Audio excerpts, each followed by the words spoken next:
चितईपुर थाना अंतर्गत स्थित नारायणी विहार कॉलोनी में आज उस वक्त मातम पसर गया जब पोखर में नहाने 3 सगी बहनों में से 2 की डूबने से मौत हो गई। बताया जा रहा है कि सुसवाई की रहने वाली विश्वकर्मा नगर निवासी ऑटो ड्राइवर संतोष उपाध्याय की 3 पुत्रियां 13 वर्षीय लाडो, 10 वर्षीय लाली और 7 वर्षीय लवली हनुमान मंदिर पोखर में नहाने गई थीं, जिसमें लाडो और लवली डूब गईं। अनिल कुमार उपाध्याय ने बताया कि मेरी 3 भतीजी स्नान करने गई थीं, जिसमें से 2 डूब गईं। तीसरी भतीजी लाली ने जाकर हमको सूचना दी। इसके पश्चात हमने मौके पर जाकर जनता के सहयोग से दोनों बच्चियों को मृत अवस्था में बाहर निकाला। इसकी सूचना पुलिस को दी गई है। वहीं इस हृदय विदारक घटना के बाद बच्चियों की बड़ी मां और परिजनों का रो रो कर बुरा हाल हो रहा। वहीं स्थानीय लोगों ने बताया कि जो ये बच्चियां डूबी हैं उनकी मां नहीं है, पिता ऑटो ड्राइवर हैं। ये 3 बहनें थीं, जिसमें बड़ी और छोटी बहन की डूबने से मृत्यु हो गई, बीच वाली बहन बची है। मैं पूर्व प्रधान सलगू पटेल, चितईपुर नारायणी विहार तालाब में 2 बच्ची डूबकर गुजर गई और 3 बहनें थीं। 2 नहाने के लिए उतरी, एक देखती रह गई। जब वो डूब गई तो अगल बगल किसी को नहीं देखी तो अपने घर चली गई। घर जाकर बताई कि दोनों बहनें तालाब में डूब गई। तालाब में आज पहली बार आई थी क्या? इसके पहले भी ये लोग आते थे नहाने के लिए? ये अक्सर बच्चे थोड़ा बहुत आते जाते रहते, लेकिन इस पर कोई नहाता नहीं। नहीं। अच्छा, परिवार में कौन कौन है बच्चे? परिवार में ये सब 3 बहनें थीं। तो इनके परिवार का भी यहाँ पे कोई आया है कि नहीं आया? आए हैं, बड़े पिताजी आए हैं। अनिल कुमार उपाध्याय। क्या ऐसा है कि मैं सवेरे तो अपनी ड्यूटी चला गया था। जाने के बाद जो है घर में ये बच्चियां जो है अपनी बड़ी मम्मी के प्रोटेक्शन में रहती हैं। एक्चुअल में क्या हुआ कि उन्होंने जो कहा कि पंकज चाचा के सामने घर हम लोग थोड़ा सा जा रहे हैं बड़ी मम्मी टीवी देखने के लिए। इस बहाने से वो लोग निकली। उसके बाद घर से, क्योंकि हमारी मिसेज बाहर और जाती नहीं है, घर में ही रहती हैं, तो वहाँ से ये लोग जो है यहाँ पे पोखरे पे आ गई नहाने के लिए। उसके बाद जो है कि यहाँ घटना होने के बाद जो मझली वाली लड़की है वो जाके सूचना अपनी बड़ी मम्मी को दी कि जो है कि दोनों जो है लाडो और लवली जो है वो पोखरे में डूब गए। उसके बाद इसकी मम्मी जो है हमको फ़ोन की। उस वक्त मैं ड्यूटी पे था, मेरा फील्ड का वर्क है। मैं वहाँ से आया तो मैंने अपने भाई जो टोटो चलाता है उसके पास इस समय कोई मोबाइल उपलब्ध था नहीं, तो अपने सोच के हिसाब से मैंने पता होता कराया, नहीं पता चला उसका। तो मैं फिर थाने पे गया। सर लोगों से जो है मैंने कहा कि ऐसी घटना हो गई है सर, मेरे भाई का पता नहीं चल रहा है, तो चलिए। तो मेरा लड़का तो पहले आकर के यहाँ पे देख के गया था, तो फिर जो हमको सूचना मिली तो हम लेकर के आए सर लोगों को। तो यहाँ के जो है कि हमारे ग्रामीण भाइयों के सहयोग से जो है दोनों लाशों को जो है ऊपर लाया गया।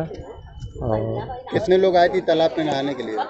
3 बच्चियाँ आई थी साथ में हमारे जाती थी या पहली बार आई है?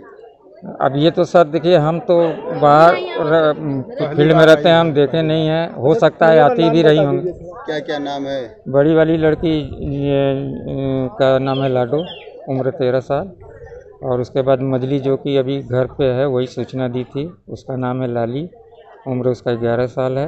और सबसे छोटी वाली जो है लवली है, उसका उम्र जो है 7 साल है। आप बच्चों के क्या लगते हैं? मैं बड़ा पापा हूँ, मैं मेरे भाई, छोटे भाई की लड़कियाँ हैं ये। सुरेश पटेल, गुड्डू पार्षद, सुसवाई वार्ड 39 नंबर।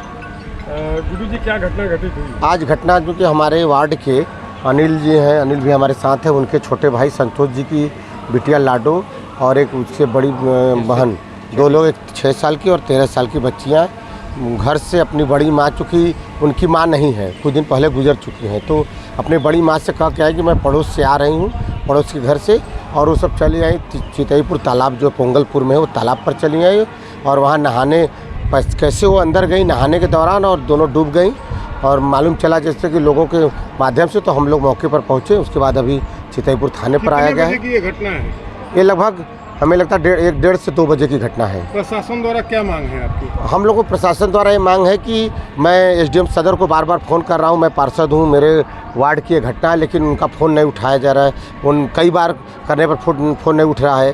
फिर मैंने माननीय विधायक रोहनिया सुनील पटेल को फ़ोन किया है, उनके माध्यम को एसडीएम साहब, उन्होंने अपने माध्यम से एसडीएम साहब को बताया और वहाँ से अभी जो है नायब तहसीलदार का फ़ोन आया था। लेकिन कम से कम बड़ी घटनाओं पे लोगों को आना चाहिए और फ़ोन रिसीव करना चाहिए। जब प्रतिनिधियों का फ़ोन नहीं उठा रहे तो आम लोगों कैसे फ़ोन उठाएंगे। और ये चूँकि परिवार अनिल जी मेरे साथ है, लड़कियों के बड़े पिताजी और बहुत निहायत गरीब है, मेरे वार्ड के मैं जानता हूं कि बहुत नहीं, और इनको सुविधाएं मिलनी चाहिए, इनको कुछ सुविधा जरूर मतलब सरकार द्वारा मिलना वो चाहिए। तालाब चारों तरफ से खुला है, आए दिन घटना होती रहती है, क्या कहेंगे?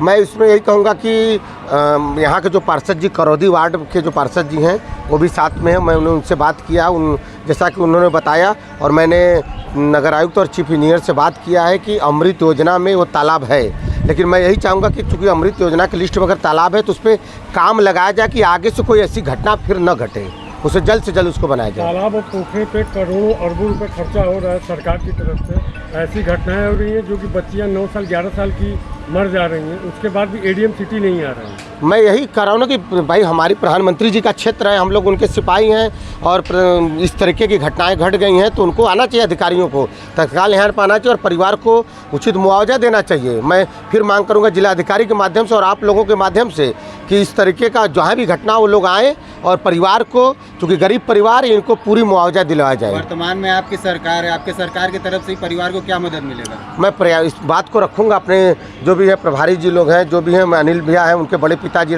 बच्चियों के बड़े पिताजी हैं, इस बात को माननीय विधायक जी के साथ प्रधानमंत्री कार्यालय रखा जाएगा, जितना संभव होगा परिवार की मदद की जाएगी, हम सब लोग मिलकर मदद करेंगे।